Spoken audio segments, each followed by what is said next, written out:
Holy cow. What a morning it has been. It's been raining cows. That's right, Tobot. We're using that now. Good morning, Marianas. Wow, what a difference a little bit of sun makes. It was pouring down here in Olei, and it is now fine. Holy cow, can't believe it. I thought for sure, like, we had the camera inside and everything, and just shooting our rainy version of the shack, but look at that little ray of sunshine. It's probably because MJ's down there. That's why the sun came out, and it looks great down there. Good morning, Marianas. Welcome back to another edition of the show that is there for you. Hey, it was rainy, but now it's pretty nice. It's 79 degrees. Humidity is off the charts. It's 90% humidity out here in Saipan this morning. And it's still early. It's 7:14 in the a.m. And it's going to, well, listen, this is what they said. Showers likely and a possible thunderstorm. I think we got that. Some storms could produce heavy rainfall, and we got that too. Check. Mostly cloudy with a high near 87. Winds out of the east, 8 to 13 miles per hour. Gusts as high as 30. Oh my gosh. Holy smokes. 60% chance of rain, but hey, we already got that this morning, so not too bad. It is a gorgeous day still, because it's still better than being in Guam. Sorry, I know you're watching from Guam. You guys got it pretty nice too, but it's hot. Man, it's hot, ridiculously hot in Guam these days. Hey, tonight, expect more of the same. Chance of rain goes down quite a bit. It goes down to 30%, but we're going to have scattered showers, mostly cloudy skies. The low near 78, and the wind's going to die down a little bit. But the gusts still at 28 miles per hour, so it's going to be windy out there. So, yeah, there's going to be a lot of humidity, but at least it's going to be, not too shabby with that wind.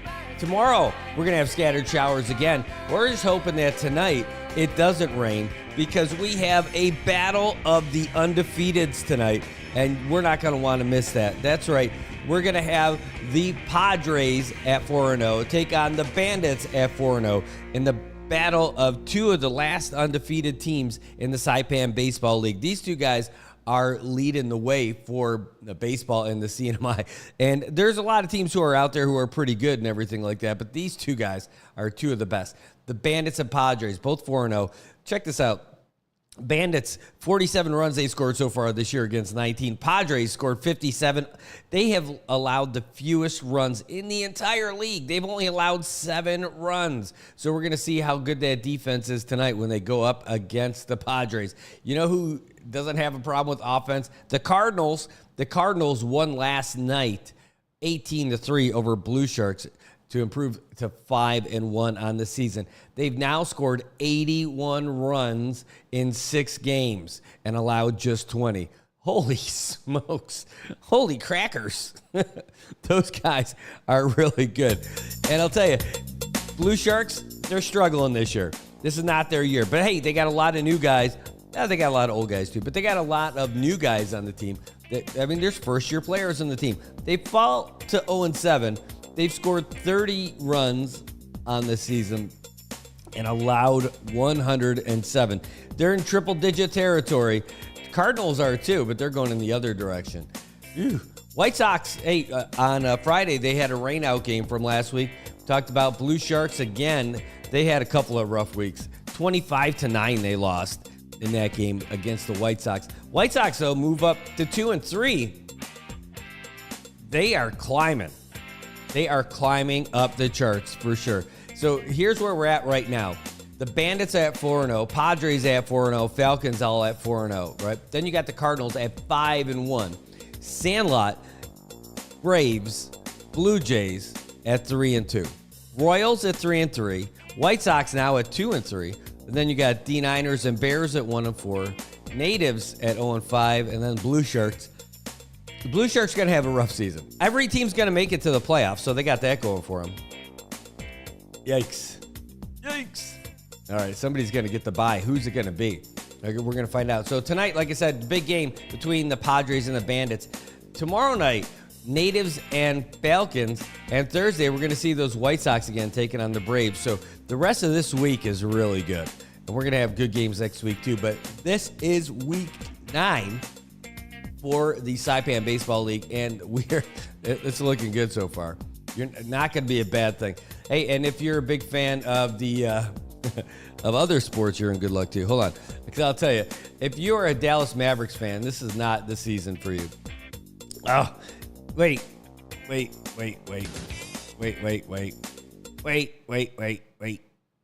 and wait. There we go. Dallas Mavericks fall behind 0-2 now in the NBA Finals as the Celtics knocked them off 105-98. Now, at least they scored more points, but through 2 games, they have yet to hit the triple-digit mark. Celtics just look too good. They look way too strong against these Mavericks for sure. And hey, I'm not a Mavericks fan. I was hoping they were going to do well in the playoffs, and I thought they were going to look pretty good in the finals. They are just not there. Oh, hey, Ann, thanks for tuning in. Great to see you. She says, I just left the live FestPack show after I got this notification.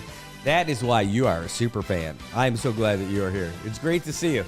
Thanks for tuning in. And thanks to everybody for tuning in. We got people from all over watching, but man, I'll tell you, they're not watching from a happy place if they are Mavericks fans, because the Mavericks look like they're on the fast track to the runner-up trophy, while the folks in Boston, they're already starting to plan the parade route and everything for the Celtics this time around. Kevin Garnett's got to be out there. You figure he's going to make a return just to cheer on those guys. And, man, they look too good this year. It's just not the right matchup. It's just not the right matchup between them.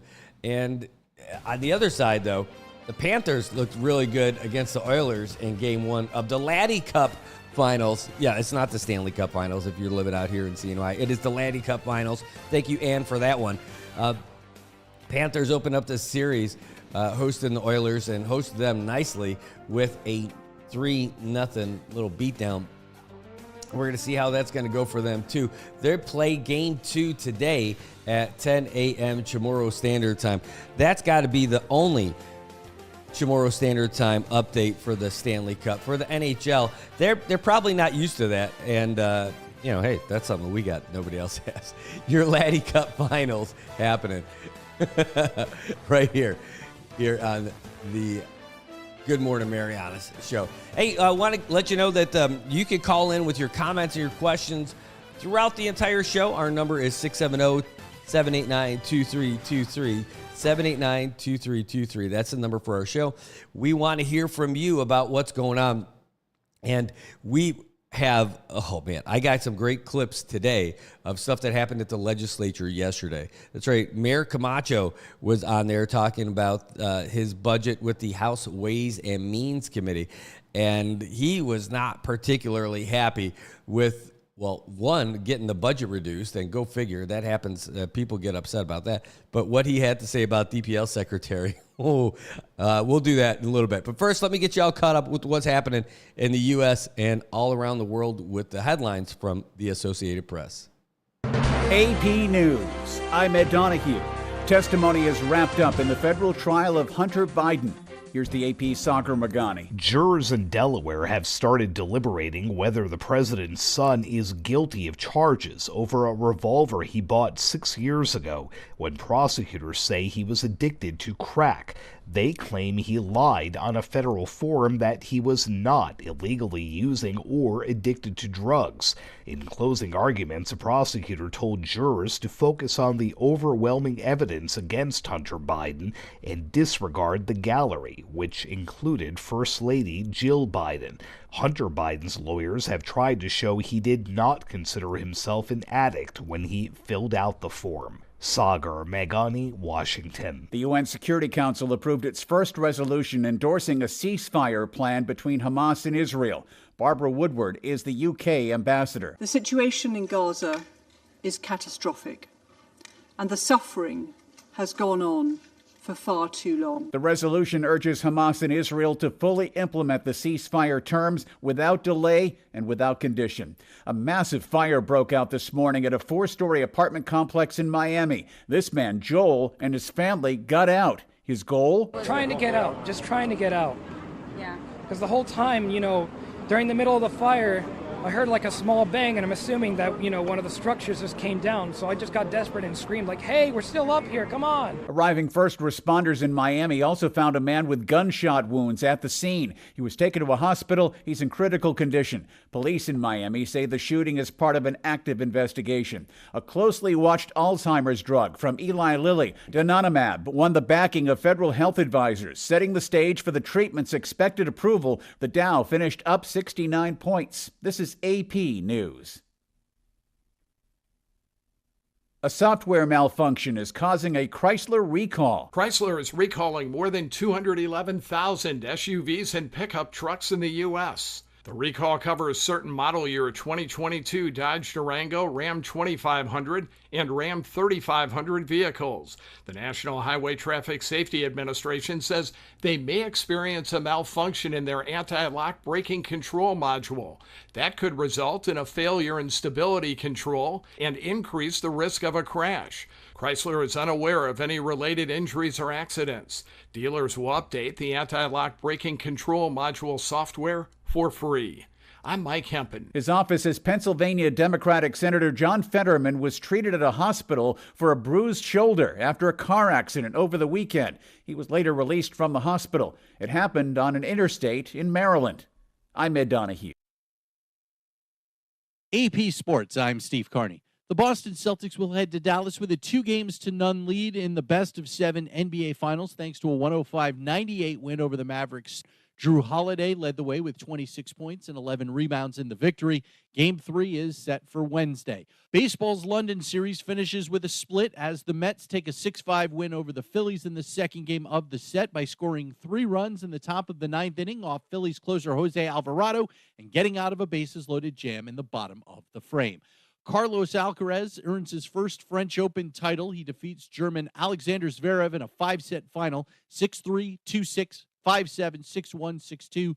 It's the Spaniard's third career major title.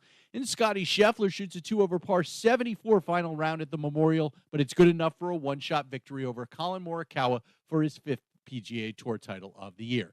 Steve Carney, AP Sports. Body girls, girl, I can't feel nothing when we're alone. I push it down, low. I'm like one for a good time, go fast. Like an hour ringing by the bell. I feel it loud. 1, 2, 3, 1, 2, 3, drink. 1, 2, 3, 1, 2, 3, drink. 1, 2, 3, 1, 2, 3, drink. Throw them back to life, let's go.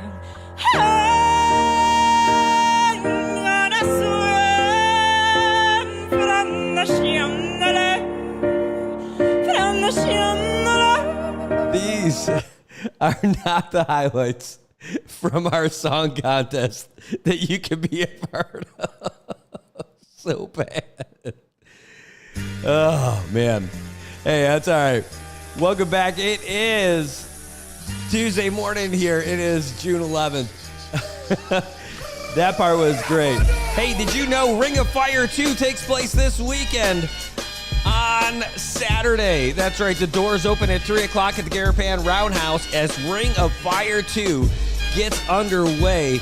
Holy cow, more matches than you can shake a stick at. 25 bouts between boxing and MMA, kickboxing, you name it. It's going to be going on this Saturday. You can get your tickets over at Borderline in Garapan or at Forever CNMI on Quartermaster Road for just $25. But if you wait till fight night, you're going to pay $30 at the door. So get down there and see Ring of Fire 2.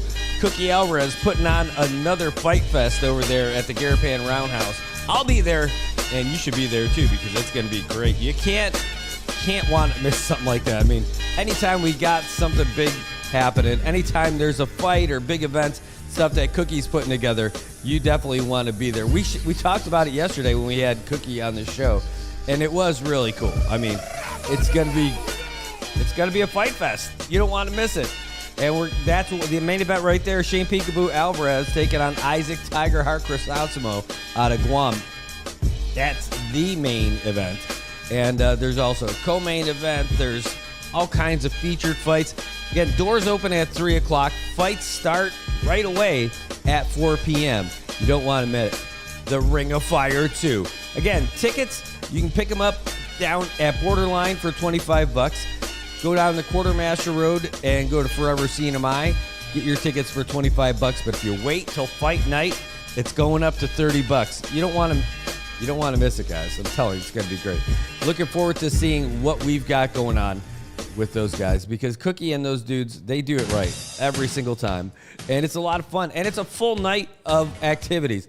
Hey, speaking of full nights of activities, there's an event going on tomorrow night. The Friends of the Arts and the Youth Theater, they present Alice in Wonderland. Friends of the Arts sponsoring the Youth Theater. It's presenting their CNMI International Thespian Team, featuring their production of Jason Pizarro's Alice in Wonderland, with additional presentations of thespian individual performances, technical support skills, and film productions. The production will be presented on June 12th, tomorrow, at the MHS School Cafetorium. Doors open at 6 p.m. Admission will be by donation. To support their upcoming trip, the CNMI International Thespian Team will participate in the International Thespian Festival. So if you're interested in supporting youth in the arts, go down. Doors open at 6 p.m. at the MHS High School Cafeteria tomorrow. And that's going to be Alice in Wonderland. Plus, again, they said there's going to be some individual performances, which will be pretty cool. Oh, man. Well, no, that's not a good segue for where I was going to go with MHS. We'll talk about that later. All right, but that is a really big deal. But first, we'll get to what we were talking about with the mayor's office, because yesterday the mayor of Saipan was in front of the legislature, their Ways and Means Committee. This is all about the money. It's about the budget.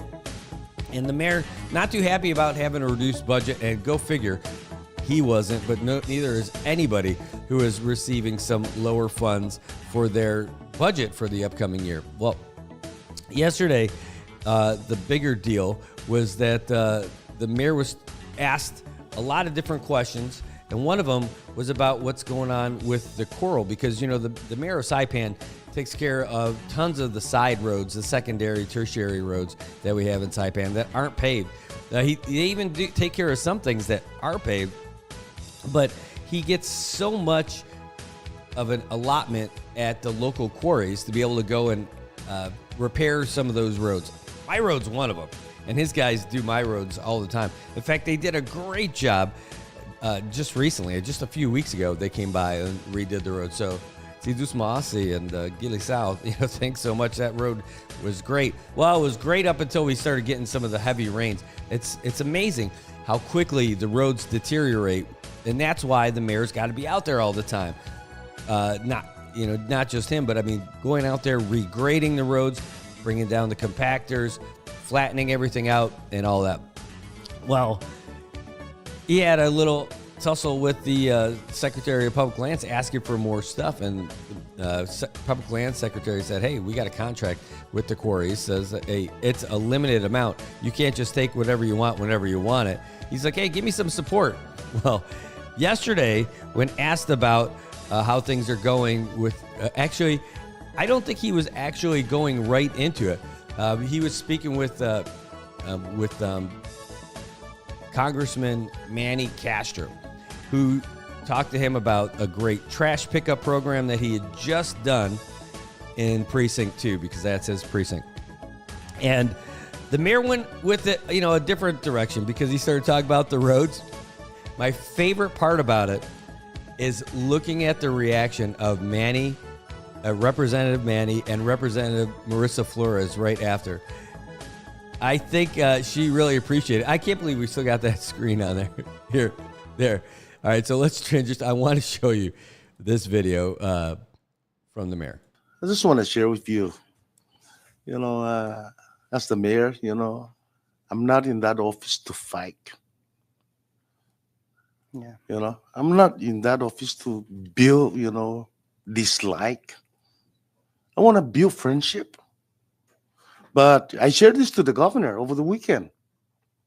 Again, there's another unacceptable statement by the Secretary of Public Land. A businessman approached her at the parking of the PHI pharmacies in Dandan last week, and the guy says, "How's everything?" He didn't say secretary, he said secretary. That's the statement of this businessman. And she turned around and she said, "RB, the mayor, I'm gonna shut him down. Access of public land. I want to go out public on this. Yeah? I want the people to come behind me so we can get rid of this lady, the Secretary of Public Land. She's there, too much personal. Not only me, even the Rhoda mayor. She's blocking it. And I told the people, the reason she's doing it because retaliation. Why? She get defeated by Aubrey. And me, retaliation, there's a statement, why she's doing that to me? So again, it's not about RB. Please, leaders, let's remove this secretary. Even the people of Rhoda, they want to get rid of her. Leaders, this is not about time. We're just finishing court. And she's making that statement. That's why I'm asking for a municipality to build my municipality office. Guess what she said? All of us are Saipan. She want to give me off-gen. She's doing that. She want to make me run around. Look at that. It's an unprofessional. Unprofessional. Please, leaders, let's get rid of this rotten apple. And she's a rotten. I thought we were going to be friends. I was about to present myself to her after the ruling. I just shake hands, hug each other, and say, let's work together. But she's making another derogatory statement. Please, leaders, hear me out because it's affecting all of us. Thank you.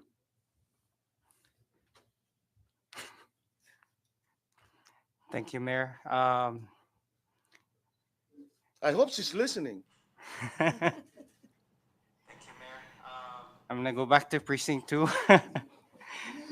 I kind of forgot what I was going to say in regards to Precinct 2. That last little jab. I hope she's listening. That was so good. I mean, how often do you actually get to hear the politicians, are the politicians, but let's just say the elected officials. How often do you get to hear them talk about how they really feel about things? Mostly it's all this polished stuff and everything. No, this is the mayor saying, look, I'm out here trying to get the roads fixed. I'm trying to get stuff done. The court just ruled in my favor. And you're trying to get me blocked from coming into public lands. I got something to say about that. Oh, man, I love it. He's no BS. He's RB. And he just tells it the way he sees it. It was... We call for the removal of the Secretary of Public Lands. That is just... Oh, man, that is just awesome. I mean, just that it happens. This is real stuff. This is the real, unpolished, straight up take on what is coming, how the mayor feels about all this stuff. But I'll tell you, with all the frustration, with all the work that he's doing, you can see why he'd be frustrated with some stuff. If he's not getting the support, he feels like he's not getting the support. Like you said, he's got people saying stuff about him behind him. So he's trying to do something about that. Oh, man. I tell you, man, I tell you, what a difference. It's refreshing to hear stuff like that. I mean, just real stuff. But he's asking them to remove the secretary. And I hope she's listening, he says. Oh, man. And then you see the reaction of Rep. Flores and Rep. Santos. I mean, I wonder if I can just cue it up just to that point. But the size of the smile on Rep. Flores' face, she was just like, and Rep. Castro didn't even know what to say. He's like, I'm going to go back to what I was saying about Precinct 2 because I don't remember what I was saying about Precinct 2. Man, that was great. Hold on. Yeah, I think we got to go back to it. I mean, let's just watch it again. It's not that bad of a deal, right? I mean, well, let's do it. All right, so hold on. I just want to share with you, as the mayor, I'm not in that office to fight. Yeah. I'm not in that office to build, dislike. I want to build friendship. But I shared this to the governor over the weekend. That again, there's another unacceptable statement by the Secretary of Public Land. A businessman approached her at the parking of the PHI pharmacies in Dandan last week. And the guy says, how's everything? He didn't say secretary. He said secretary. That's the statement of this businessman. And she turned around and she said, RB, the mayor, I'm going to shut him down. Access at public land. I want to go out public on this. Okay? I want the people to come behind me so we can get rid of this lady, the Secretary of Public Land. She's there. Too much personal. Not only me, even the Rhoda mayor. She's blocking it. And I told the people, the reason she's doing it because of retaliation. Why? She get defeated by Aubrey. And me, retaliation, there's a statement, why she's doing that to me? So again, it's not about RB. Please, leaders, let's remove this secretary. Even the people of Rhoda, they want to get rid of her. Leaders, this is not about time. We just finished in court. And she's making that statement. That's why I'm asking for a municipality to build my municipality office. Guess what she said? All of us are Saipan. She want to give me off-gen. She's doing that. She want to make me run around. Look at that. It's an unprofessional. Unprofessional. Please, leaders, let's get rid of this rotten apple. And she's a rotten. I thought we were going to be friends. I was about to present myself to her after the ruling. I just shake hands, hug each other, and say, let's work together. But she's making another derogatory statement. Please, leaders, hear me out because it's affecting all of us. Thank you.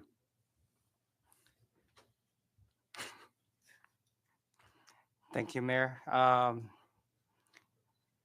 I hope she's listening. I'm gonna go back to Precinct 2. I kind of forgot what I was gonna say in regards to Precinct 2. Let's work together. That's for you, Toba. But the reaction on their faces after that is just the best. Like, oh my, what do we do? What am I supposed to say? Oh, I got nothing for you. Like, that is just great. That is just great. And that's from the House. I'm going to go back to my question about Precinct 2 because I don't remember where I was. That was great. I mean, where do you do? I mean, like, you're in that spot. All right, I'll tell you what. We're going to take a real quick break and talk about your favorite place for Father's Day. We got Father's Day coming up, by the way. And if you don't know what you're going to get your favorite father in your world, well, man, you need to go down to Laddie Built Fitness and give them the gift of fitness. They've got gift certificates available, and you can go down there and pick it up. By the way, you can tell them that you heard about it here at Good Morning Marianas or NMI News Service, or heck, just tell them Brad sent you over at Laddie Built Fitness. They've got gift certificates. If you've already got a membership down there, you can get extra bonus on, hold on, I'll show you. You can get an extra little bonus month on your plan. If you've got a friend that you bring down there with you and they sign up for 6 months or more, you're going to get a bonus month put onto your to your membership. Not too shabby, right? And you can bring a friend down there to work out with you for free. If they're not a member and they've never been there, you can get them down there so they could try out a workout with you for nothing and go down there. In fact, they even came out with something and said, hey, if you're not a member, go down there and try it out. We'll give you 5 days, a 5-day workout pass to go and check things out. And it doesn't have to be 5 days in a row. They are really looking for people to come on down there. If you do sign up, you can sign up online and use the code LB24. LB24. Laddiebuilt 24. That's how they'll know that you heard about it from here. And they'll give us some love out of that too. So now you get to not only sign up there, but you can get trained by a certified fitness trainer over there at Laddiebuilt. Oh my God. And if you're too shy to do that, they've got QR codes on all their equipment that when you zap it with your smartphone, they will teach you how to give you a little video of how to work all of the equipment. They got free weights, they got machines, they got treadmills, they got the free runners, they've got the ellipticals, they got spin bikes. They've got the classes, they've got the cold plunge, they've got a sauna, they have everything. Oh, and you want to have that recovery protein shake? They got it. They'll make it for you right there. They've got a whole bunch of stuff on their menu. And it's a brand new state-of-the-art gym. Just opened up in January. Right down the street here in CK, right in front of the Aquarius Beach Tower. You don't want to miss it. I'll give you a little preview of what it looks like, but I'm telling you, what you really need to do is go down there and see what it looks like for yourself.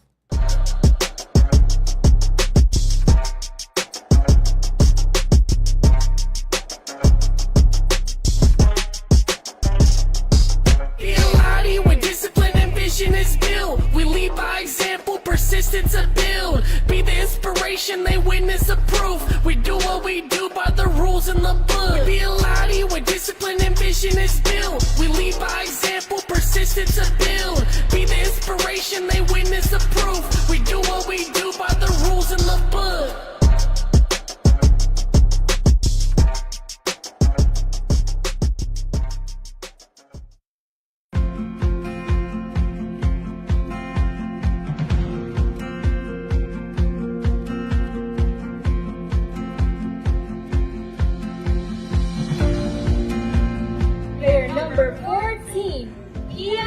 It's a great day to be up 3-0. I'll tell you that. Probably is not great to be down. I'm Brad Rosala, and I'm the owner for Commonwealth Communications. And I am Jojo Alipuzu. I am the owner of Island Image and Motion.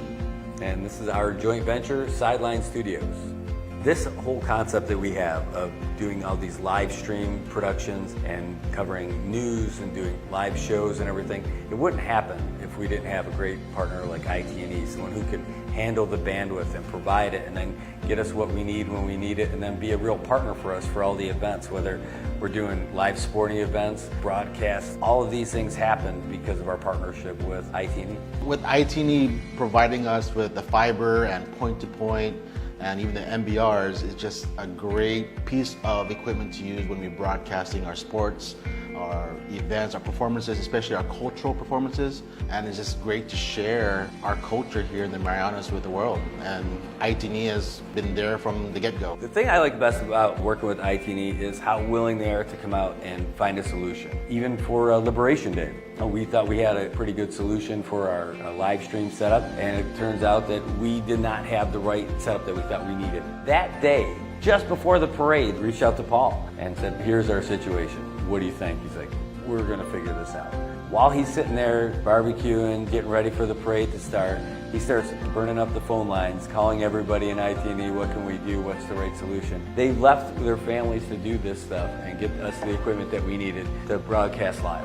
That's over and above. That's on a holiday. That's when he was out there spending time with his family. That's why IT&E is just the best, just really in touch with the people and the community. I recommend IT&E to everybody. Tell them the options are there, and you can choose whoever you want and then figure out what you think is the best.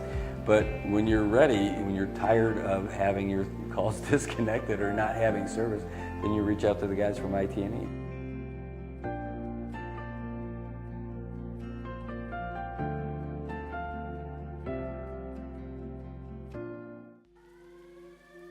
My name is Kelly.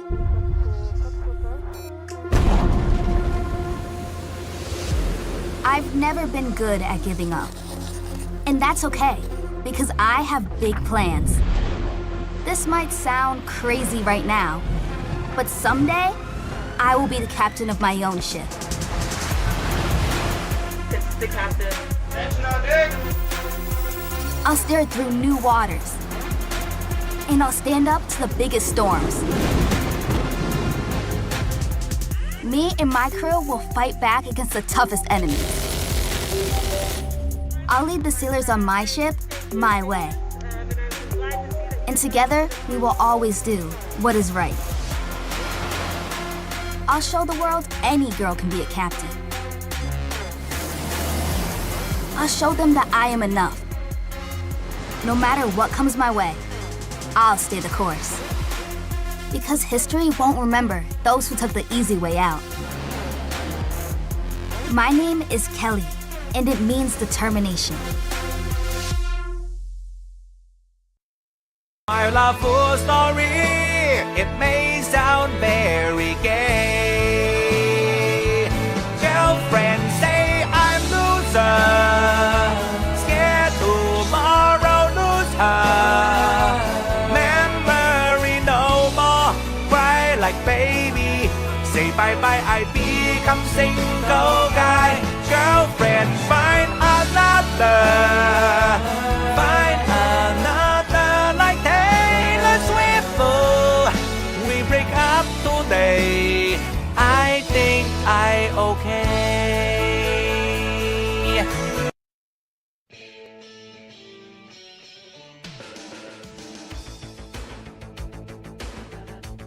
Good morning, CNMI, and welcome back. It is looking better and better as the morning goes on. It was pouring. It was raining cows over here in Oleai earlier today, but now it's still pretty nice. 79 degrees. Humidity is going crazy. 90% today. Does it feel a little windy out there? Because, man, the gusts are as high as 30 miles per hour right now. You're looking down there at the road in Oleai. Whoa, that guy just swerved right over.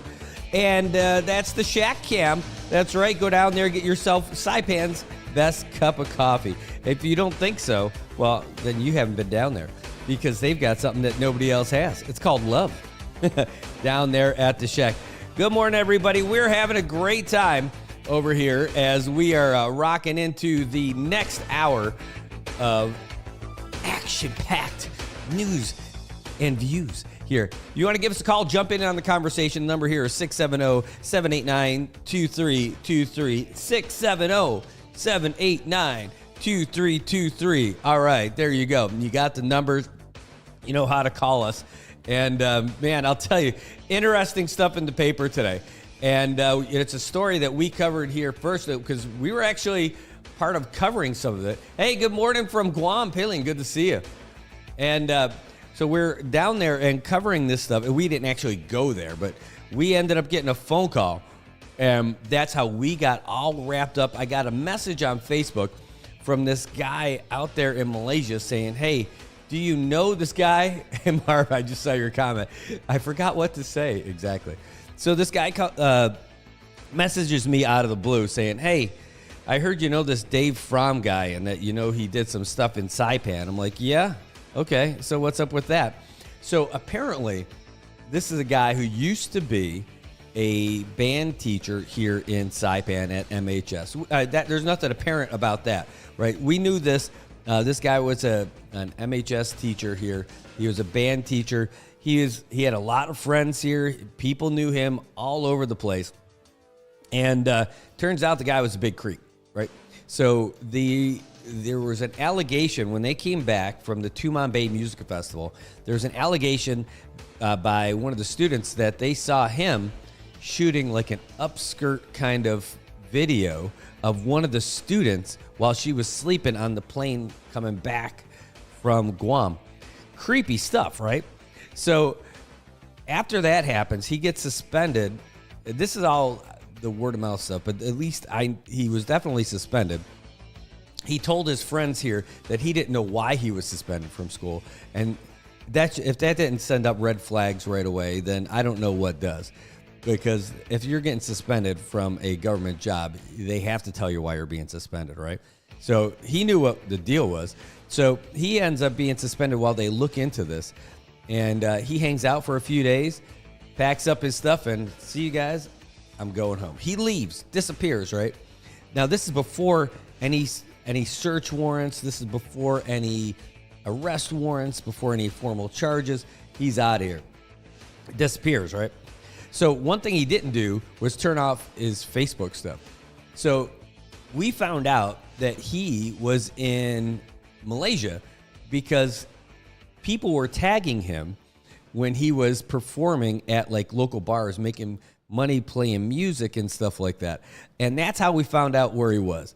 And so then everyone's like, whoa, something's going on over here. So we need to, let's like stalk him a little bit more, cyber stalking.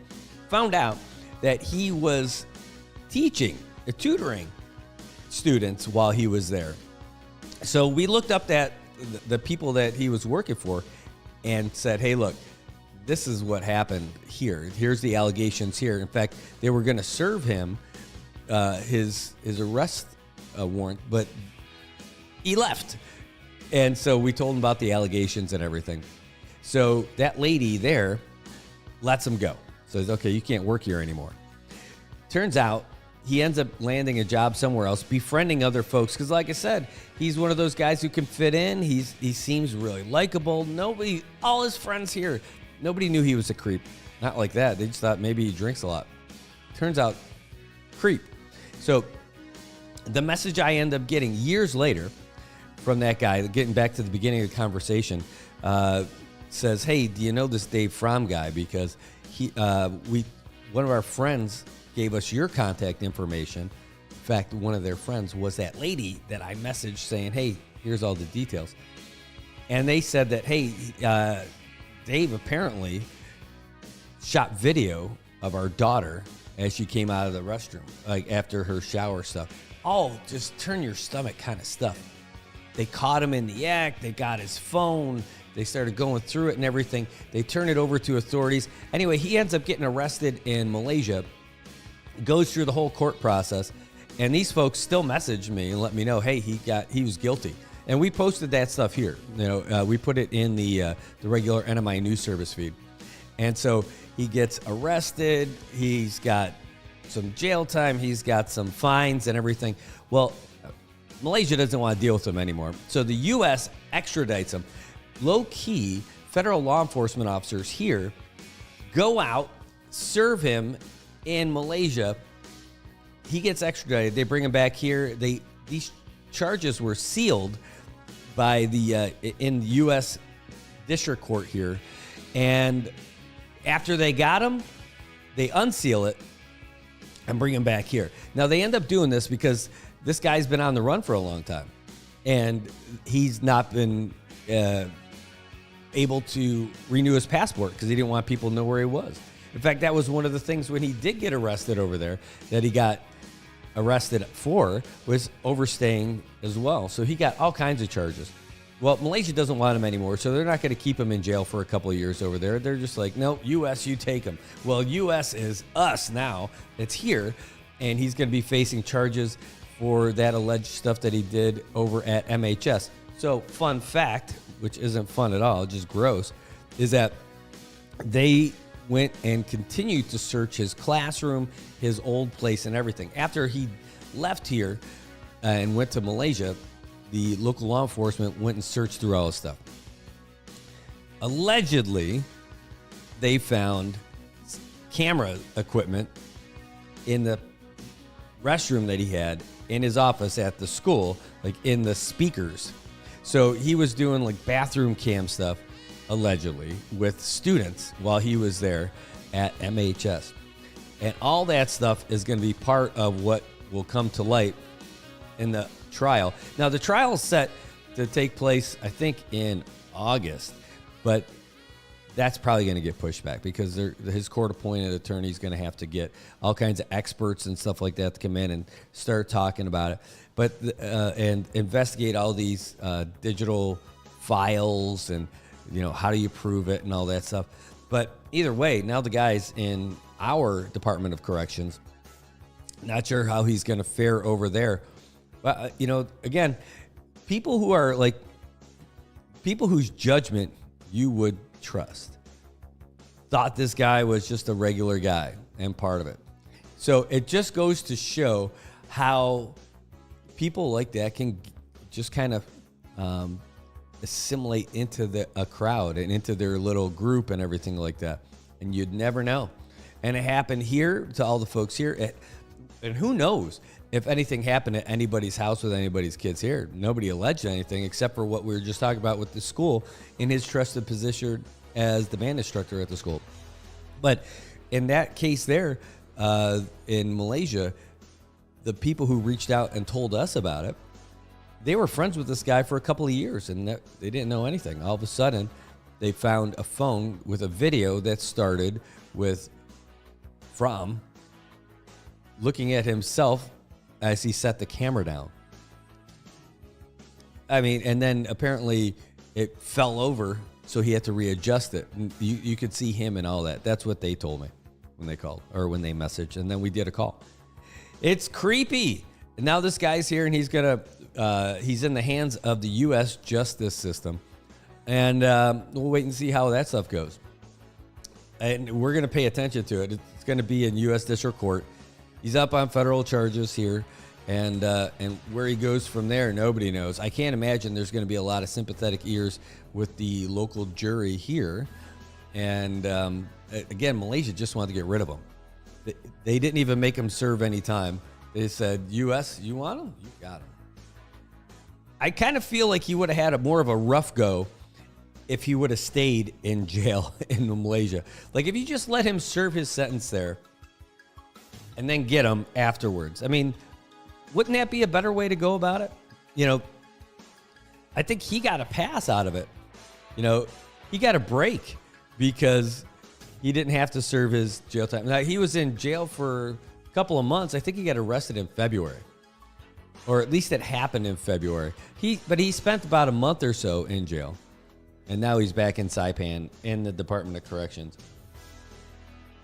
Can't imagine it's going to be a fun stay for him either. But, I don't know. We'll see. But I'll tell you what, as this little channel of ours continues to grow, we're going to end up covering that stuff. I haven't covered court stuff for a while. But that used to be my thing, covering courts. So I'm going to, I'll follow this one, with great interest. Plus, I haven't seen the inside of the new courthouse yet. I mean, I went into the offices, but I haven't seen what the courtrooms look like. So it'll be fun to cover it, see how all that stuff goes. Anyway, that's a big deal. Check my WhatsApp. All right, says Tobot. I'm going to open it up. Boom, boom, boom. Let's see.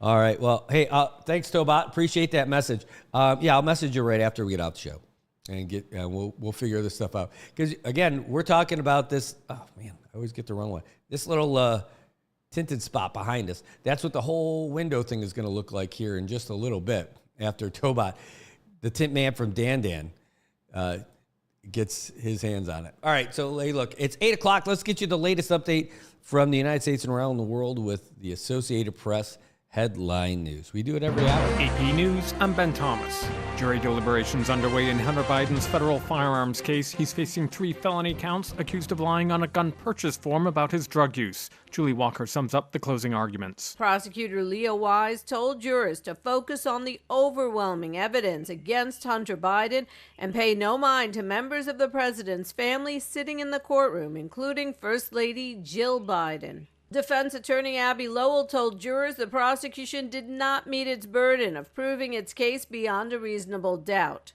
The defense has suggested that at the time he bought the gun, Hunter Biden did not consider himself an addict. I'm Julie Walker. Donald Trump urged a staunchly anti-abortion Christian group to stand up for innocent life, ambiguously revisiting an issue Democrats want to make a focus of this year's presidential election. In a pre-recorded message to the Danbury Institute, the presumptive Republican presidential nominee said, "We have to defend religious liberty, free speech, innocent life, and the heritage and tradition that built America into the greatest nation in the history of the world. But now we are, as you know, a declining nation." Secretary of State Antony Blinken's again visiting the Middle East, meeting today with Israeli Prime Minister Benjamin Netanyahu. He says Israel has signed off on the latest ceasefire proposal. The only party that has not accepted, the only party that's not said yes, is Hamas. That's who everyone's waiting on. That's who the Palestinians in Gaza are waiting on. It's who the Israelis are waiting on. It's who the hostages and the hostage families are waiting on. Search underway in the African nation of Malawi for a military plane missing with the vice president and 9 others aboard in a mountainous region. And the Reverend James Lawson Jr. has died. The Reverend Martin Luther King Jr. called Lawson the leading theorist and strategist of nonviolence in the world. He and King were both 28 when they bonded over the ideas of Mahatma Gandhi and nonviolent protest. Lawson was 95. This is AP News. Wall Street's week started with gains. I'm Seth Sutel, and this is the AP Markets Report. Stocks ticked to more record highs on Wall Street, ahead of a week with several top-tier reports on inflation, as well as the Federal Reserve's latest meeting on interest rates. The S&P 500 rose 0.3% Monday, topping the record high it set last week. The Dow rose 69 points, that's about 0.2%. The Nasdaq Composite ticked up 0.3%, setting its own all-time high. Energy stocks rose as crude oil prices regained some of the recent losses. A buyout of Diamond offshore drilling by rival Noble also helped lift the energy industry. European stocks fell following surprise results in elections for the European Parliament over the weekend. The yield on the 10-year Treasury note rose to 4.47%. Seth Sutel, New York.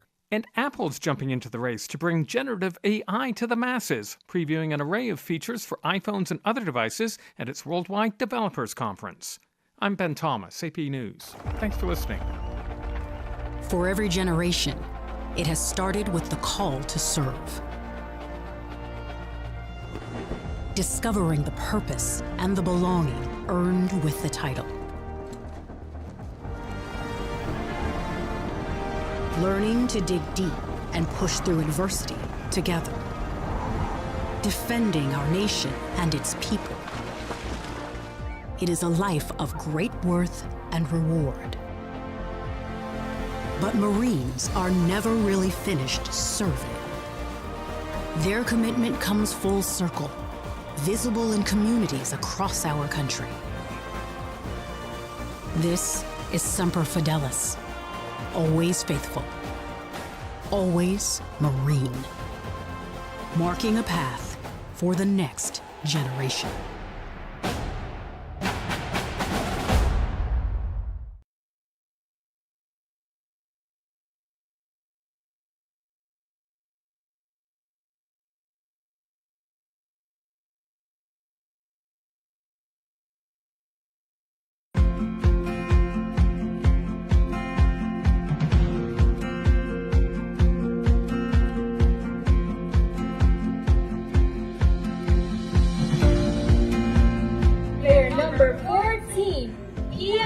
It's a great day to be up 3-0. I'll tell you that. It probably is not great to be down. I'm Brad Rosala, and I'm the owner for Commonwealth Communications. And I am Jojo Alipuzu. I am the owner of Island Image and Motion.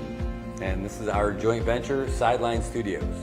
This whole concept that we have of doing all these live stream productions and covering news and doing live shows and everything, it wouldn't happen if we didn't have a great partner like IT&E, someone who could handle the bandwidth and provide it and then get us what we need when we need it and then be a real partner for us for all the events, whether we're doing live sporting events, broadcasts. All of these things happen because of our partnership with IT&E. With IT&E providing us with the fiber and point-to-point and even the MBRs, is just a great piece of equipment to use when we're broadcasting our sports, our events, our performances, especially our cultural performances. And it's just great to share our culture here in the Marianas with the world. And IT&E has been there from the get-go. The thing I like best about working with IT&E is how willing they are to come out and find a solution. Even for Liberation Day, we thought we had a pretty good solution for our live stream setup, and it turns out that we did not have the right setup that we thought we needed. That day,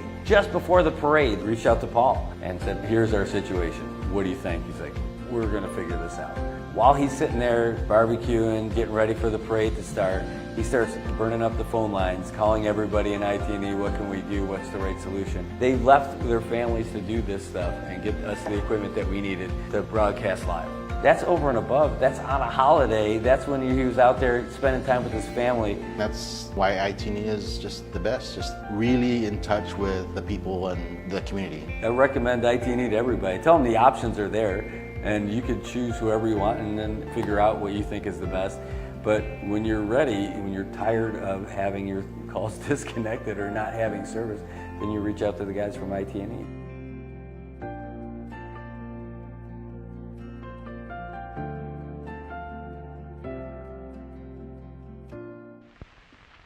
Harvey, want anything special for your birthday? Just a decent cup of coffee. You're kidding. I'm serious. Honey, your coffee's undrinkable. It's pretty harsh. Well, so's your coffee. You know, the girls down at the office make better coffee on their hot plates. Well, see you later. And he didn't even kiss me goodbye. You know, if I could just make a decent cup of coffee, I could relax. So, relax. Why don't you try Instant Folgers? Tastes good as fresh perked. Good as fresh perked? I'll surprise Harvey for his birthday tonight. Hey, great coffee. It's Instant Folgers. Doesn't it taste good as fresh perked? Better. Better than those girls make at the office? Honey, their coffee can't hold a candle to yours. Instant Folgers taste good as fresh perked. Try it.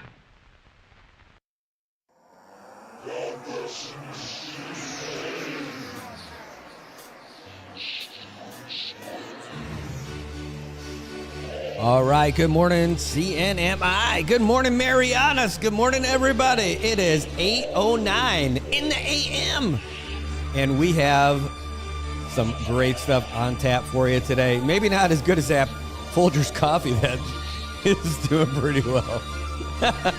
Hey, it's 82 degrees in Saipan. The humidity is falling. The wind is picking up.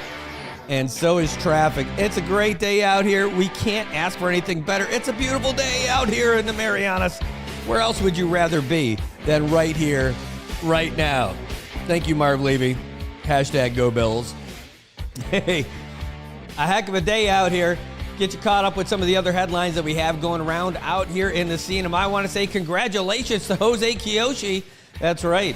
Congrats, a fellow veteran and resident over at Tinian, and he just got confirmed as a member of the Commonwealth Election Commission. Well done, Yoshi. Good guy all the way around. Really interested in what's happening in the community for years, and good dude. Hey, we got some power service interruptions that are happening out there. Want to get you up to date with what's happening with the Commonwealth Utilities Corporation. And there's a few. First one starts tomorrow, and it's over there by Saipan Ice out there in that border town between Lower Base and Tanapa. It's going to affect none of the water wells, which is good, but it is going to affect the traffic light over there. So be careful. It's going to be tomorrow morning. You might already be done driving, but it's going to be between 8 and 9, and then in the afternoon between 12 and 12:30. So lunchtime drive might be a problem if you're trying to make a left-hand turn, but maybe not that bad. It's going to also affect areas going further north than that too, but it's just for a little bit. That's going to be between Lower Base, Tanapa, Achugao, San Roque, and Asmatwist. Water well is going to be affected too out in that area. And they're doing it because they need to replace, one of those old wooden power poles so they can put in a nice new concrete pole. That's right. So by the time we get the next typhoon that rolls around, they're saying we're going to get 1 or 2 this year. They want to make sure that thing doesn't fall over. Sound like a plan? I agree. With all the termites that are going around, it's good to get those little termite hotels down and replace them with concrete poles. And I'll tell you, that was one of the things that we found out after Sodalore, with all those power poles that went down. The termites were able to get through. They didn't chew the outside because they're all treated, but they got into the inside where those chemical treatments and everything didn't get to it, and they turned them into little houses. Anyway, Thursday, going to have some power outage going on around NMC and the NMC housing area and everything along Jalan Tun Antonio Apa and Bobolong Loop. It's not going to affect any of the water wells, but the wastewater facility at the W8 lift station is going to be affected. They're going to be fixing one of the leaning power poles that are out there too. This weekend, though, it's going to happen in the morning, and it's going to be down here in the CK area. Barney's Pizza, Sunshine Garden, Ming Ming Market, Ming Ming. Actually, I think that's San Jose area. Anyway, they're going to replace a couple of the wooden power poles with concrete poles. So, and they're going to reinstall the 3-phase power bank transformers. Pow, pow, pow. All right, so that's cool. So they're going to be doing a whole bunch of work over there, and that's going to make a big difference for the folks down there. Now, how about next week? There's going to be some more of it too. You're not going to remember all of these, so I'll just tell you that it's going to happen in a Fitness on Tuesday. We'll tell you about it next week. Thursday, it's going to happen down in Garapan. So we'll get you updated on that stuff next week when it happens. Hey, but there's visitors coming from all over. We are trying to get more tourists coming in here. And one of the things that folks were talking about was a missed opportunity potentially with Australia, with the previous airline that was here. And they were trying to get more stuff. In fact, they ended up going down to Palau with Nauru and all that. Well, we had the ambassador from Palau, the Australian ambassador to Palau, Rochelle Turner. She was here, and she was there part of a women's leadership breakfast where they had a bunch of folks here. And that could not be a bad thing at all. In fact, when asked how she could promote businesses and tourists to come through out here in the Marianas, she said, well, it's really pretty easy. We just got to get out of our pouches, get down there, empty out the pouches, take out the money, get some seats on the airlines, and hop on over to the Marianas. Okay, she did not say that, of course, but. All right. Hey, the answer is no, Ann. I am not. Sorry, just saw your comment. Hey, but I'll tell you, I know they'll eventually get there. Talk about taxes, refunds, and all that stuff. I know people are asking about it, people are talking about it, but one thing that we're talking about is trying to get some more tourists coming in here and where they're from. Yesterday we had congressional candidate, U.S. House of Representative candidate, Kimberly King Hines. She was on the phone giving us a ring and telling us that she thinks that we absolutely need to keep all of our options open. Doesn't matter where they're coming from. And she said, my favorite part, she's like, I don't care if they're coming from Mars or Uranus. They can come to Saipan and Tinian and Rhoda. We're looking for tourists, and we're looking to get them. So she's all in favor of this Annex 6 request from the Department of Transportation that would end up going to Transportation Secretary Pete Buttigieg. And that's just to get us into the maybe category of maybe we'll be able to get more tourists. Again, they say there's no guarantee, but it's at least making the request to remove us from the capped number of flights for flights coming from China, direct flights. China. That's it. Hey, they're the growth market. There's a lot of them. We already know how to deal with them. So that's what they're trying to work on. Oh, man. Oh, I knew it. I opened up this story in Variety. It's talking about this. The headline is "Woman Faces Legal Scrutiny for Probation Violations." I'm not even going to bring up her name, but I know this lady. I don't know her well, but I know her because she's in this media community, and she's had nothing but trouble dealing with all her drug issues and with federal courts and all that other stuff. It's just sad to see. It's like a never-ending cycle. Like it. I knew it. When I saw that, I'm like, watch it be. Yep, and it was her. Crap. Well, that's too bad. I'm really sad to see that because I would like to see her not have those kind of problems because she's trying to do stuff the right way. But it's not working out. That's why you warn the kids. Hey, don't get into that stuff, man. It gets its hooks into you. Oh, it's okay. And I'm like, look, your friends are going to tell you.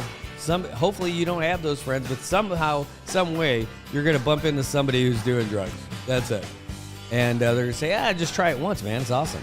You're not going to get addicted from one time. It's going to be fine. No. Don't do it. Don't do it. Don't do it. That's it. Once you get into it, I can't help you. I don't know how all that stuff works, who the right people are to turn to and all that stuff, but I know that they're out there, and there's a lot of people out there who want to help you. But when it comes to that stuff, just don't do it, kids. telling you, apparently it feels pretty good. So much that you're willing to throw away your whole life just for it. And right now, I'm flying off of coffee. I can't imagine doing that kind of stuff. Just don't do it. Don't let it get its hooks into you. And you gotta trust kids. Man, we gotta tell them what you can now. All right. Hey, FestPack is happening right now, and it's like one of the coolest things. It's got folks from all over the Pacific together, and it's got to be amazing. And not as somebody who's from there, just somebody who's from here. And, I'll say growing up here, I know it's kind of silly, but it's got to be so great to be from one of the Pacific Island nations or be from Micronesia and attend something like FestPack. This celebration of cultures is absolutely incredible. And, they've got the Polynesian Cultural Center out there, excuse me, out there in Hawaii. I got to go to that and see it and experience it. It was amazing. If we had something like that out here, it would be fantastic. And I love seeing the live feed from that. I love seeing all the videos from that, and just seeing all the folks from all different cultures get together. And it's a great education for me every single time I get to watch it. It's you get all a little choked up watching it. I mean, it's beautiful stuff. It is absolutely beautiful stuff. All right. We're going to take a real quick break. You know what? Instead of taking a break, we're just going to give you the latest updates. Sports. This is just a sports update. This is not the new. I'm not beating you up with another news update. Don't worry. But this is the latest sports update from the Associated Press, and this is the big one. They've got a whole bunch of stuff. So let's get this from these guys. AP Sports, I'm Steve Carney. The Celtics take care of business in Game 2 of the NBA Finals. This report from correspondent Gethin Coolbaugh in Boston. The Boston Celtics are 2 wins away from their first NBA championship in 16 years after beating the Mavericks 105-98 in Game 2 of the NBA Finals to take a 2-0 series lead. Drew Holiday led Boston with 26 points. I don't think I'm shredding the defense. I think it's more so JT and JB, especially tonight. JT was getting into the paint and being double teamed and making the right plays out of it and just finding me. Jaylen Brown scored 21, while Jason Tatum contributed 18 points, 12 assists, and 9 rebounds. Dallas cut Boston's 14-point lead to 5 late before Brown sealed it with a layup with 30 seconds left. Luka Doncic had a triple-double for the Mavericks with 32 points, 11 rebounds, and 11 assists. Gethin Coolbaugh, Boston. Baseball's London series ends in a split this year as the Mets prevent the Phillies from finishing off a 2-game sweep. AP correspondent Dave Ferry reports. The Mets scored 3 times in the ninth, then survived a chaotic bottom half to beat the Phillies 6-5 and earn a split of their 2-game set in London. New York trailed 4-3 until Mark Vientos hit an RBI single. Pete Alonso was hit by a pitch with the bases loaded, and JT Realmuto had a run-scoring pass ball. The Phils scored in the ninth and had the bases loaded until catcher Luis Torrens turned a slow roller in front of the plate into a game-ending double play. Mets second baseman Jeff McNeil says he enjoyed the series. This trip has been phenomenal. Get to play baseball in another country, which is, always exciting. I thought it was a lot of fun. J.D. Martinez hit a 2-run single for the Mets. Pinch hitter Dave Dahl homered in the 7th to break a tie for the Phils. Other finals from around baseball. The Guardians double up the Marlins 6-3 thanks to a 3-run blast by Tyler Freeman in the 7th. Freeman's manager Stephen Vogt says his center fielder comes up with big hits when the team needs them most. Free's obviously probably not having the year he would like to have, but he seems to come up with the big hit. He seems to come up clutch for us when we need him, and that was such a big swing for us, and can't say enough about Free. The Orioles send the Rays to their 3rd straight loss with a 9-2 decision. The Rangers wallop the Giants 7-2. Keibert Ruiz's 3-run homer helps the Nationals fend off the Braves 8-5. The Twins use a 7-run 10th inning to beat the Pirates 11-5. Shota Imanaga improves to 6-1 on the year as the Cubs beat the Reds 4-2. The Tigers blast the Brewers 10-2. The Red Sox outlast the White Sox 6-4 in 10 innings. The Mariners also need extras for a 6-5 decision over the Royals. The Cardinals tap the Rockies 5-1. The Angels get a 2-run walk-off homer from Logan O'Hoppe to beat the Astros 9-7. The Blue Jays use a 10th inning bases-clearing double by Isaiah Kiner-Falefa to beat the A's 6-4. And the Diamondbacks use a 6-run second to pull away early from the Padres 9-3. Aaron Judge's hot hitting ensures the Yankees avoid being swept by the Dodgers. Correspondent Tom Merriam has details. The Yankees avoided being swept in a series for the first time this season by beating the Dodgers 6-4 thanks to an unlikely hero. Trent Grisham began the game batting under 100, but was in the lineup for the injured Juan Soto. When he came up in the sixth inning with 2 on and New York trailing 3-2, the fans loudly chanted, "We want Soto."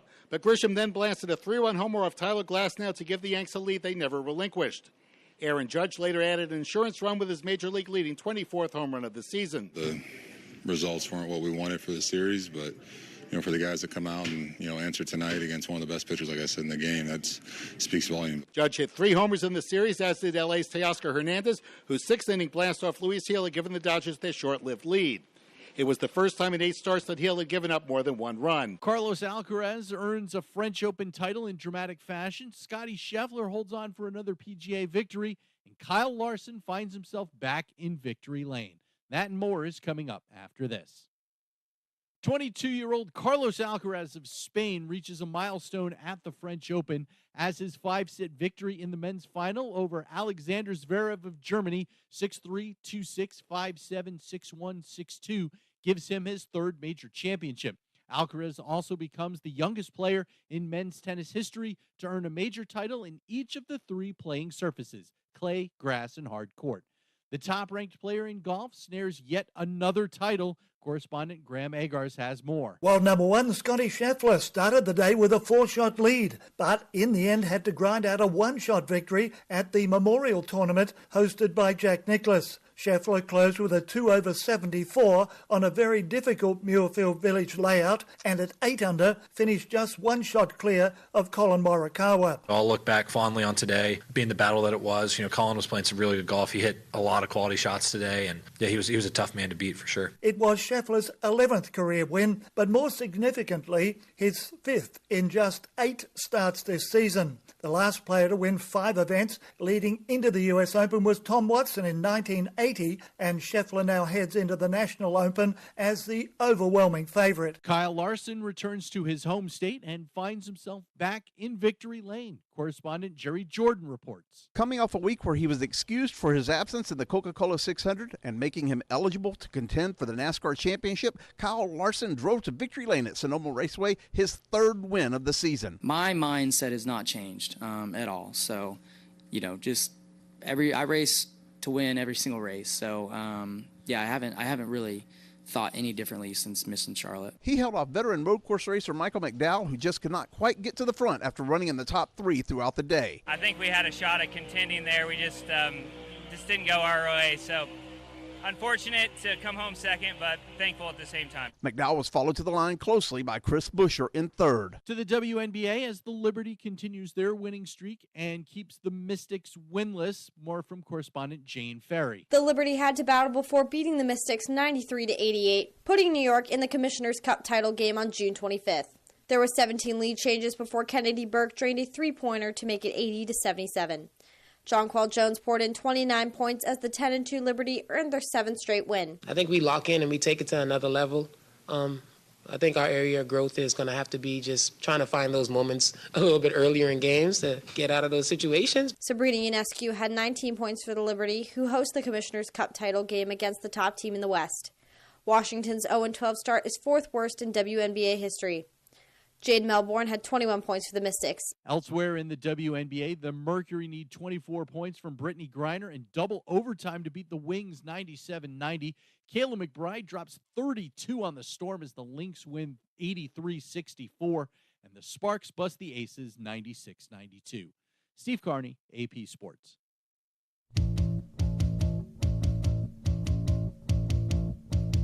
All right. Good morning, everybody. Welcome back. It is an amazing day out there today. It's gorgeous. It is 82 degrees, and it's heating up here and heating up everywhere right now. There's good things happening, and they're happening starting right now. Oh, my God. Look at that. Too much coffee.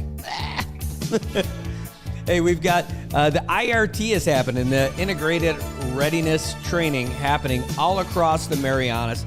It's happening in Saipan, it's happening in Tinian, it's happening in Rhoda. In Saipan, it's over at Saipan Southern High School. It started at 8 o'clock, so 27 minutes ago. And it's going to be there again all the way through the 14th. They're going to take off on the 15th. Then they're going to be there all the way through the 21st, take off on the 2nd. They're going to be off on the 19th and the 22nd. But Saipan Southern High School, get your dentistry, get your optometry, get your healthcare exams, your behavioral and general public health education. They're even doing veterinary care over there at Saipan Southern High School, and it's happening right now. It's the military. They are here, and they're giving you all of this for free. In Tinian, you're doing that too. Over at the Tinian Junior Senior High School, dentistry, optometry, regular healthcare and behavioral stuff is happening there. But the veterinary care is happening over at the Tinian Dog Control over at Marpo Heights. Again, this is from 8 to 5 today. In Rhoda, all the same stuff's happening over at Dr. Rita Hokaginos Junior Senior High School. Same thing, dentistry, optometry, healthcare, behavioral and general public health education, and vet care. Now I talk about veterans, but you can go if you're a veteran, but veterinary care. So for the next few days, it's going to be from 8 to 5. On the 14th, they're going to go all the way to 6 p.m. Now the hours are the same on all three islands. So they're going to be closed on June 15th, June 19th, and June 22nd. Other than that, they're going to be open all the way through. The last day is June 28th. It's first come, first serve, so get down there and line up and get ready. This is the thing you want to do. Dentistry, optometry. I mean, you get your eyes checked, get your teeth checked, get your overall body checked. They'll even do your mental stuff. I mean, make sure you're good to go. They'll even take care of your pets. They've got everything. Now, this is the military that's out here doing it, and it's no coincidence it's happening at the same time as Valiant Shield, the big operation that's happening all over the place. That's how we know we got ships coming in. There's so many different things in the area, things flying around, things sailing around. Everything is happening. And then here's one of the benefits that we're getting. We're getting the extra treatment from all the vets, the veterinarians. We got the docs coming in and all that. So that is what's happening. That's one of our little value-added services, as they say, from the military training that's going on right now. So, hey, that's a good deal for us. I will take it. We could use it for sure. It's IRT. You get to know those letters because that's what these things are all about. Now, what else do we got going on today? Oh, man, we didn't even talk about this, but I'm interested into hearing what you think about some of the stuff because they are doing community outreach with the Commonwealth Healthcare Corporation. So, by the way, it's CHCC. Where's the extra C? Commonwealth Healthcare Corporation. Where's the extra C? Healthcare, they've got, it should just be CHC. Can somebody just fix that? Because healthcare is one word. All right, so Commonwealth Healthcare Corporation, they've got their public health services. They're working with PSS and DYS, even the church, to go out and help people get what they need for vaccinations out there. Now, I've got a couple questions out there for you. And they're doing this throughout the community, all over the place in the next couple of months to make sure that the kids going to school have all their shots up to date and everything like that. But what are they doing? So they're going to be doing all your flu vaccines like they normally do. But, you know, it's interesting that they're doing it for the COVID vaccination. Man, okay, so I'm not one of these conspiracy theorist guys or any of those kind of whack jobs because, yeah, they are. But really, now that we know what COVID's all about, are you still getting booster shots for COVID?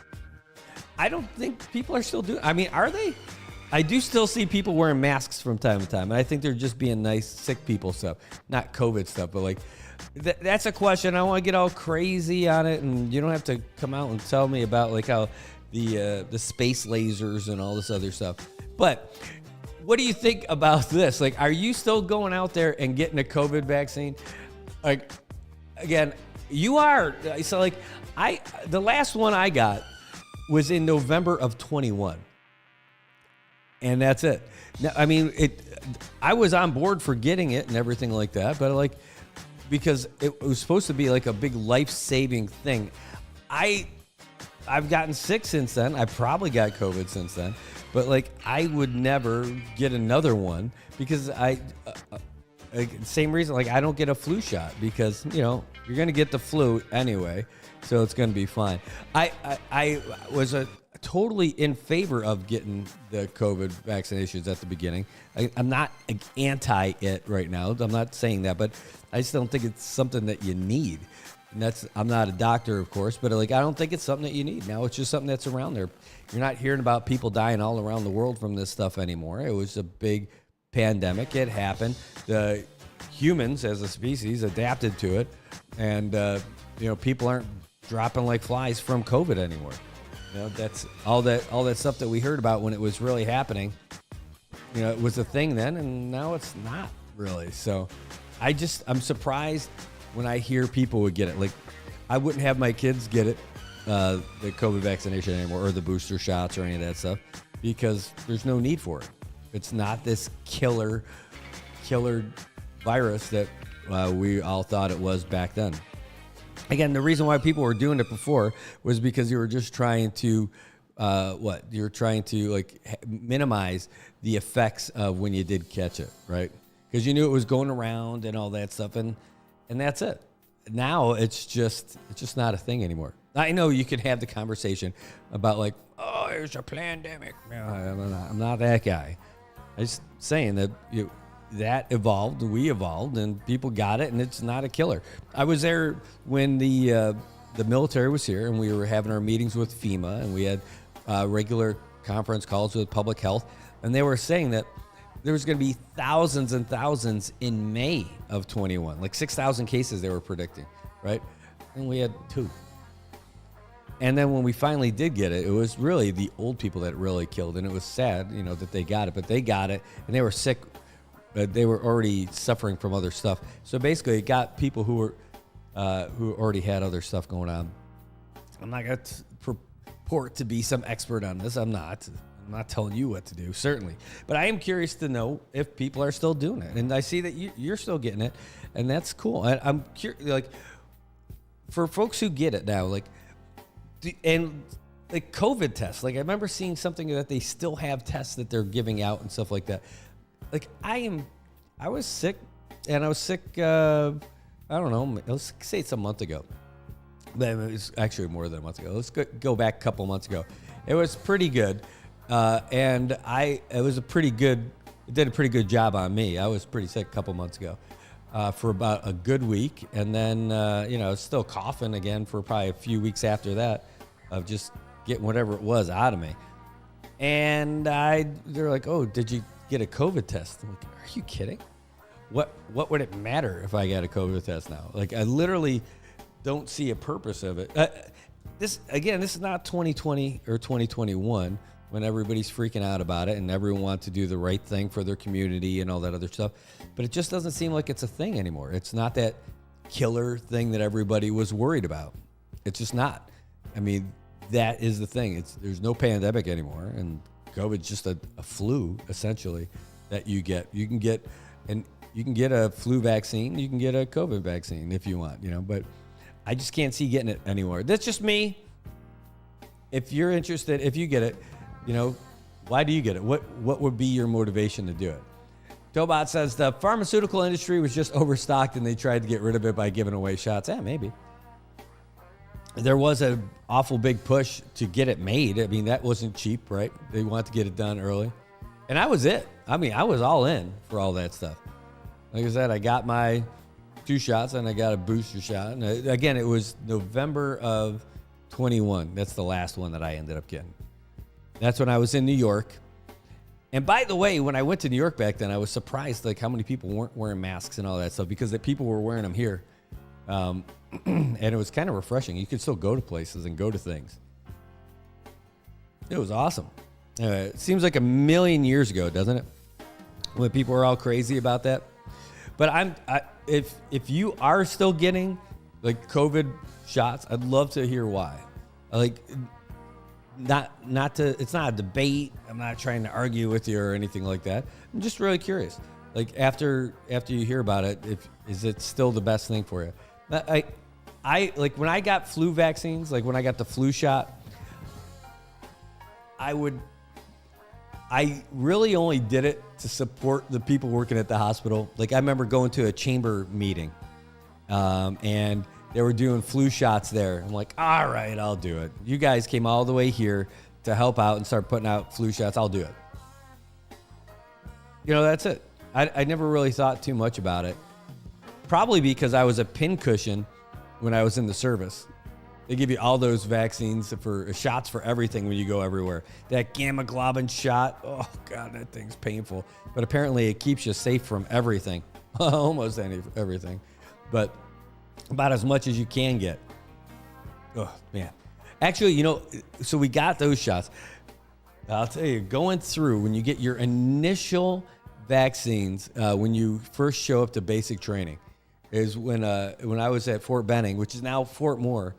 But Fort Benning, 30th AG, you go in and they had these, they're not even needles, but you get your inoculations through this little gun, something you'd see in the movies, right? And it just shoots a stream of this vaccination into your body, and it's the water pressure is so hard, the pressure is so hard, you don't even need a needle. It just goes right into you.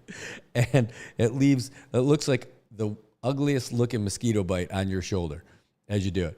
And we were walking through just a row of people who were there. Oh, what could I play for this stuff? I don't know. Maybe this one? All right. So anyway, we're walking down this row and you got like people ready to administer these shots on either side. It's like, step up,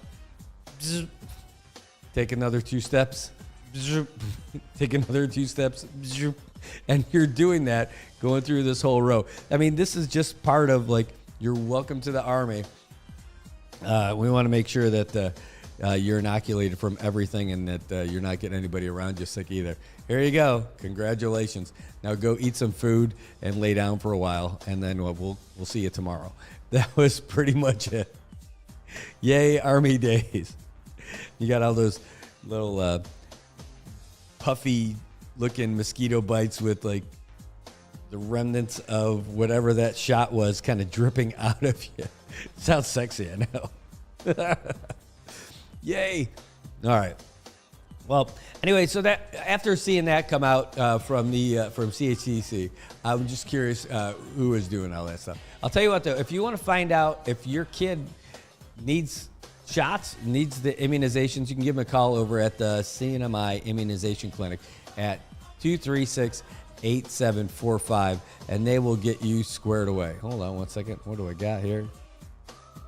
Ooh, all right. Let me get that one out of here. Oh, hey. This one's interesting.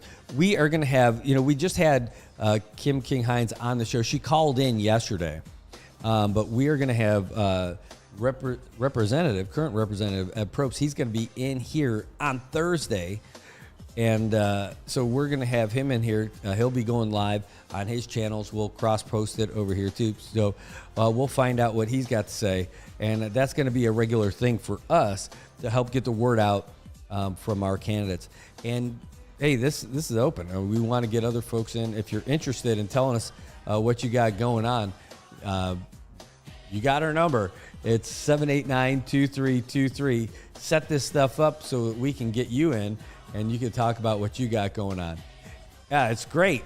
I mean, this is, if there's one benefit of election season, it's stuff like that where we can let you know about what's going on here. All right. Hey, I can't. That is a great comment that I just got on WhatsApp that I cannot repeat. I can say a lot of stuff, but I can't say that.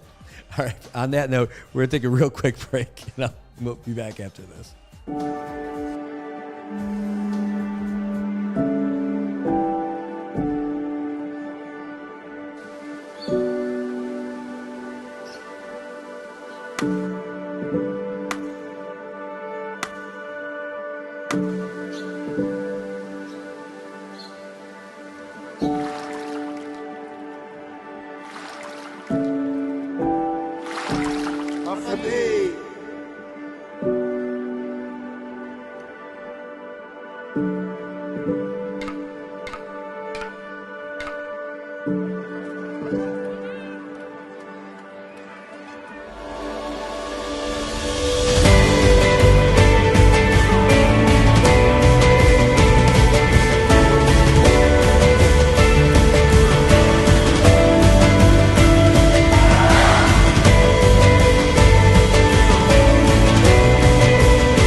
telecom for close to 30 years. I've never seen a carrier with so many different types of ways to serve their customers. Whether it's fiber, whether it's fixed wireless, 5G mobility, LTE, we know how to get the job done. Being part of the IT&E team is more than just being part of a company, it's being part of a family. Your coworkers want you to be successful. Your managers want you to be successful. I want you to be successful. Lean on us. That's what we're here for. We're here to make you successful, not the other way around. Our success will come from yours. We're going to empower our employees. We want you to be the tip of the spear for leading IT in the future. Second, we're going to delight our customers. Every customer experience is meaningful. We want every customer to walk away thrilled that they chose IT as a provider for every product that we offer. Then finally, we do those two things, we're going to crush our competition.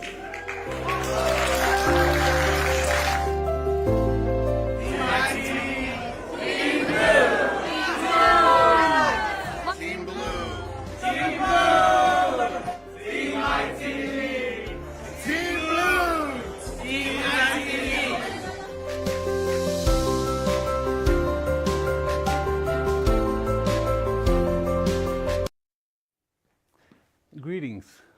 Did you know that 1 in 5 adults experiences a mental health problem, but less than half receive the care they need? Mental health conditions are more common than cancer, diabetes, or heart disease. Yet, there still seems to be a stigma associated with seeking help for mental health well-being. This May, Mental Health Awareness Month, please join me in working towards normalizing discussions around mental health in our nation, and especially here at home in the Northern Marianas. Let's encourage and practice open conversations about mental health. Let's promote self-care practices such as regular exercise, adequate sleep, and when needed, let's not hesitate to seek help. If you or someone you know is experiencing a suicide, mental health, or substance use crisis, dialing or texting 988 connects you with a trained counselor you can help. Remember, dial or text 988 at any time to get the mental health you need. Thank you.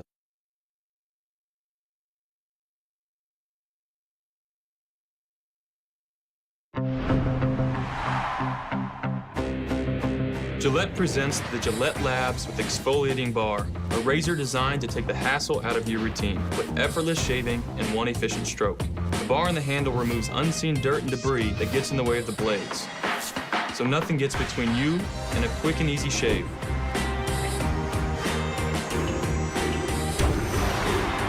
All with a lifetime warranty. Gillette, the best a man can get.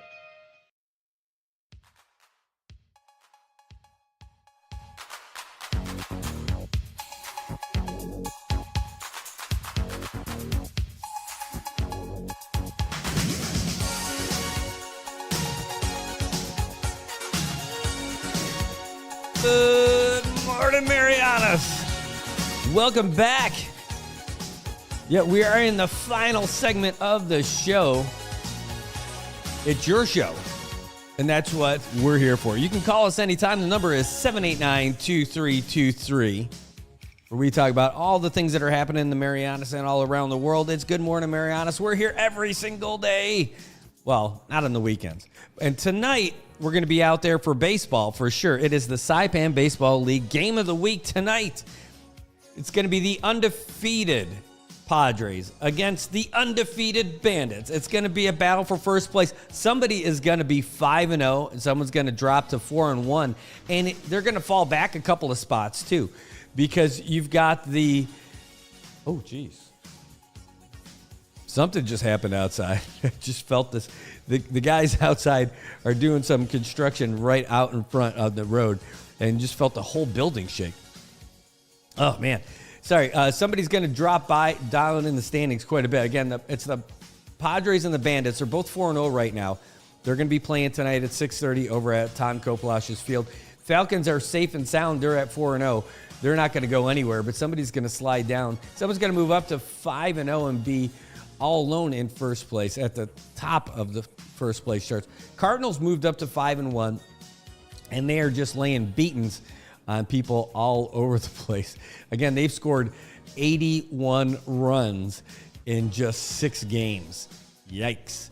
And it certainly didn't help with that beatdown of Blue Shark last night, where they beat them 18-3. So tune in tomorrow. Hey, tonight. Tomorrow, though, you got the Falcons and the Natives.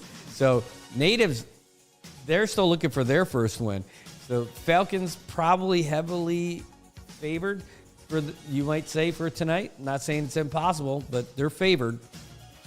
But Bandits and Padres, they're going to be alone. One of them is going to be alone tonight. So tune in, check us out, 6:30 right here, NMI News Service, for the live broadcast of the Saipan Baseball League. Brought to you by our newest sponsor, for sure. Of course, IT&E has been there since day one. They were there last year providing us with all the bandwidth that we need to do all this stuff. Godfather's getting the best pizza in Saipan. Well, they are going to be there again for us tonight for all the action. Really excited about that. But AK, Atkins Kroll Saipan, going to be our brand new sponsor for Saipan Baseball League. They'll be there tonight, and they're going to be also sponsoring the AK Player of the Game. Whoever is selected as the AK Player of the Game, following day, they're going to go down to the dealership and get some cool merch from Atkins Kroll. Yeah, we're pretty stoked about it too. So thanks so much for Atkins Kroll, to Atkins Kroll, for supporting what we're doing for local baseball and for believing in the coverage and wanting to keep that stuff going, because, we're doing this, because we love it, because it is our sport here in Saipan. I know I love soccer too, and soccer is awesome. Traditionally, you go back through history, baseball is the sport of the CNMI. Remember, although we did, let's just say it was very cool that we had a World Cup champion who was here putting on a clinic and talking to our kids and everything like that from Japan. But we've never had, we did a long time ago, and the story didn't go well. We had the Irish national soccer team came out here for World Cup prep to try to get climatized before the World Cup. That didn't go so well. The whole team, they lost their captain. Big rift between their captain and their coach. Oh, you guys hear about the movie Red Mist. That was kind of the documentary about the whole thing. It was not good. It was not good for them at all. But the Japanese teams and the Korean baseball teams used to come out here all the time.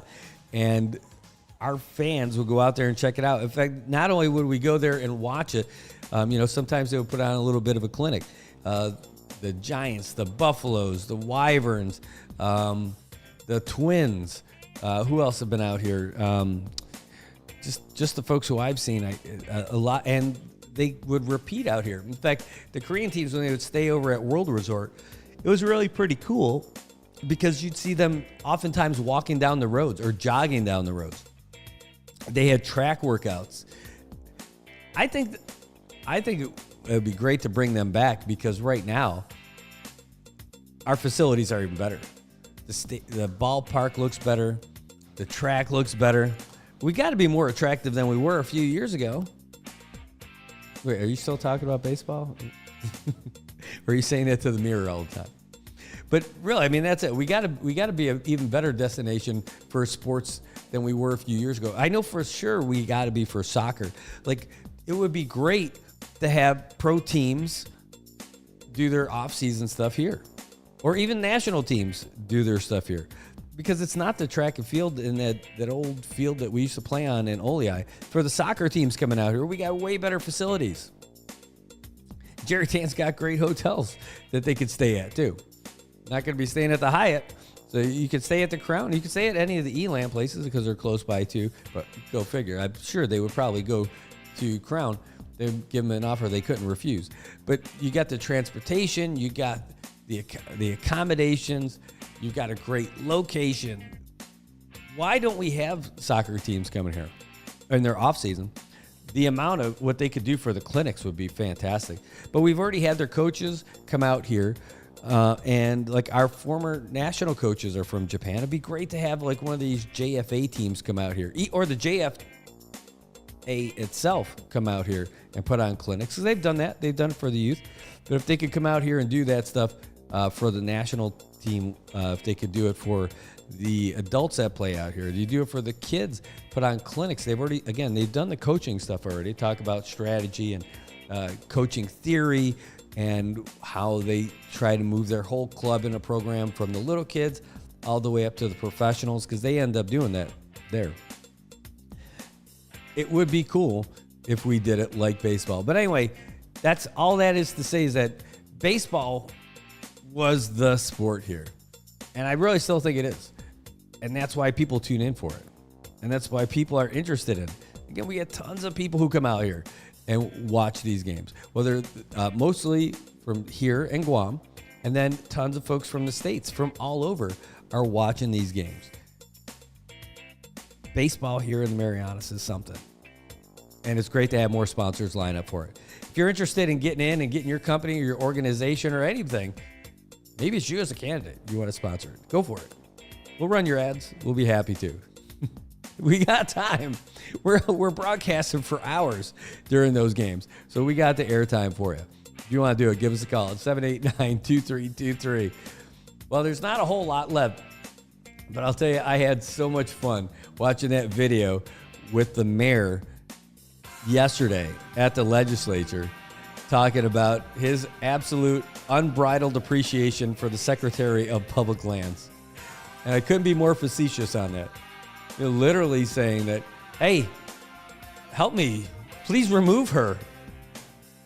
Mayor Arby and Secretary Teresita Santos, no love lost. All he wants to do is fix the roads. He wants to get as much coral as he can. And maybe he's doing it because he wants to take care of my road coming to my house. I'll take it. No doubt. All right, folks. Well, that's just about all we got for today. If you're wondering what today's going to be like, it's going to be great. It's 82 degrees right now, 85% humidity. That's going up and down a little bit as it heats up. And we got 30% chance of rain today. It already rained a lot, but who knows? I mean, it might rain again. Thankfully, we got gusts as high as 30 miles an hour that should dry up that field for us for our game tonight. That's a big deal. Getting the field dry for the game tonight, because we want to see the Bandits and we want to see the Padres go head-to-head, undefeated action at 6:30. We'll be here. You can go watch it down there at the field, or you can watch it here with us, or you can do both. A lot of people do that. It's pretty cool. That's what they're saying. They're saying it's the best. I'm not saying it. They're saying it. That's the best I got. It is. All right, guys. Well, thanks for tuning in today. We'll be back again tomorrow. We'll give you a little recap of the game, tell you how it went for us. And we're going to be giving you updates from the micro games. Again, teams are leaving today. Or not today, sorry. They had a big send-off last night. But there's going to be a lot of folks who are leaving. Ooh, that looks so cool. Thanks for sending that to me. That's awesome. All right. And, yeah, thanks. That's really cool. Thank you for sending that to me. Yeah, so we'll be live. You can watch it tonight. You can watch it live. We'll give you the recap tomorrow. We'll tell you all about it. And we'll be back with all your news, sports, traffic, weather, and all that. And we'll do that tomorrow. And after this, we'll end up going down to the shack because it's a breakfast kind of morning. I'll tell you what, though. It's nice. Ever since we got our little coffee maker up here, it is pretty. It's great. This place totally got so much better just with the addition of one little device. All right, folks. Well, if you've got anything else, you want to send us any messages, let us know what's happening in your world. Give us a message. You can message us here on the Facebook page. You can message us on YouTube, as I'm pointing to the screen where that is. You can also message us on WhatsApp. Again, 789-2323. Area code 670-789-2323. Send us a WhatsApp on that. We'll get your messages. We'll get your questions. We'll get to what you got. You can send us your comments on that too. If you want to get on the show, you want to come in here, you can. We're on the third floor of the CEDA building, CEDA, right across the street from the shack. We're up here in Suite 308, all the way up on the third floor. I know. Get your steps in. Make your legs feel good. It's all right. All right, folks. Well, that's what we've got for you today. That's our show. We will see you 7 o'clock tomorrow for the show, but we'll see you tonight here at 6:30 for the big game. Thanks for tuning in. Good morning, Marianas. So many things we gotta discuss. Happy day, Tirawami greetings to Rhoda, Guam, Sabin, and Tinian. For all your island news from a beautiful place with Pacific views. It's always so much fun on Good Morning, Marianas. I just want to share with you, as the mayor, I'm not in that office to fight. Yeah. I'm not in that office to build, dislike. I want to build friendship. But I shared this to the governor over the weekend. That again, there's another unacceptable statement by the Secretary of Public Land. A businessman approached her at the parking of the PHI pharmacies in Dandan last week. And the guy says, how's everything? He didn't say secretary. He said secretary. That's the statement of this businessman. And she turned around and she said, RB, the mayor, I'm going to shut him down. Access of public land. I want to go out public on this. Okay? I want the people to come behind me so we can get rid of this lady, the Secretary of Public Land. She's there. Too much personal. Not only me, even the Rhoda mayor. She's blocking it. And I told the people, the reason she's doing it because of retaliation. Why? She get defeated by Aubrey. And me, retaliation, there's a statement, why she's doing that to me? So again, it's not about RB. Please, leaders, let's remove this secretary. Even the people of Rhoda, they want to get rid of her. Leaders, this is not about time. We just finished in court. And she's making that statement. That's why I'm asking for a municipality to build my municipality office. Guess what she said? All of us are Saipan. She want to give me off-gen. She's doing that. She want to make me run around. Look at that. It's an unprofessional. Unprofessional. Please, leaders, let's get rid of this rotten apple. And she's a rotten. I thought we were going to be friends. I was about to present myself to her after the ruling. I just shake hands, hug each other, and say, let's work together. But she's making another derogatory statement.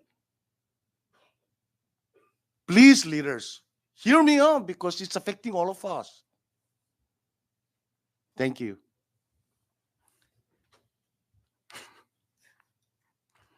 Thank you, Mayor. I hope she's listening. I'm going to go back to Precinct 2. I kind of forgot what I was going to say in regards to Precinct 2.